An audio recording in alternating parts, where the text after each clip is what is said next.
ನಾಳೆಯಿಂದ 3 ದಿನಗಳ ಕಾಲ ಅದ್ದೂರಿ ಕಿತ್ತೂರು ಉತ್ಸವ. ಕಿತ್ತೂರು ಉತ್ಸವಕ್ಕೆ ಬೆಳಗಾವಿ ಜಿಲ್ಲಾಡಳಿತದಿಂದ ಸಕಲ ರೀತಿಯಾದಂತಹ ಸಿದ್ಧತೆಯನ್ನ ಮಾಡಿಕೊಳ್ಳಲಾಗಿದೆ. ಸಿದ್ಧತೆಯನ್ನ ಪರಿಶೀಲಿಸಿದ್ದಾರೆ ಶಾಸಕ ಬಾಬಾ ಸಾಹೇಬ್ ಪಾಟೀಲ್ ಅವರು ಹಾಗೇನೆ ಡಿಸಿ. ಪ್ರತಿ ವರ್ಷ ಅಕ್ಟೋಬರ್ 23, 24, 25ರಂದು ಕಿತ್ತೂರು ಉತ್ಸವ ನಡೆಯುತ್ತೆ. ಕಿತ್ತೂರು ಉತ್ಸವಕ್ಕೆ ರಾಜ್ಯ ಸರ್ಕಾರದಿಂದ 5 ಕೋಟಿ ಅನುದಾನ ನೀಡಲಾಗಿದೆ. ಕಿತ್ತೂರು ಕೋಟೆ ಆವರಣದಲ್ಲಿ ನಡೆಯಲಿರುವಂತಹ ಉತ್ಸವ ಇದು. ಉತ್ಸವದಲ್ಲಿ ಗಮನ ಸೆಳೆಯಲಿರುವಂತಹ ಸಾಂಸ್ಕೃತಿಕ ಕಾರ್ಯಕ್ರಮಗಳು, ಗ್ರಾಮೀಣ ಪ್ರದೇಶದ ಸಾಂಪ್ರದಾಯಿಕ ಕ್ರೀಡೆಗಳು, ಚೆನ್ನಮ್ಮಳ ಹುಟ್ಟೂರು ಕಾಕತಿಯಲ್ಲೂ ಕೂಡ ಉತ್ಸವಕ್ಕೆ ಸಿದ್ಧತೆಯನ್ನು ಮಾಡಿಕೊಳ್ಳಲಾಗಿದೆ. ಕಾಕತಿಯಲ್ಲಿನ ಚೆನ್ನಮ್ಮಳ ಕುರುಹು ರಕ್ಷಣೆಗೆ ಕಿತ್ತೂರು ಪ್ರಾಧಿಕಾರ ಕ್ರಮವನ್ನು ಕೈಗೊಂಡಿದೆ.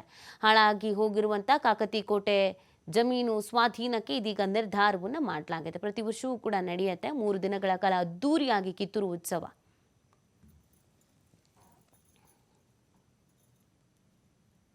ಇಪ್ಪತ್ತ್ಮೂರು, 24, 25ನೇ ತಾರೀಕು ಬಹಳ ವಿಜೃಂಭಣೆಯಿಂದ ನಾವು ಕಿತ್ತೂರು ಉತ್ಸವ ಆಚರಣೆ ಮಾಡಲಿಕ್ಕಿದ್ದೀವಿ. ಎಲ್ಲ ಪೂರ್ವ ಸಿದ್ಧತೆಗಳನ್ನು ಮಾಡ್ಕೊಂಡಿದ್ದೀವಿ.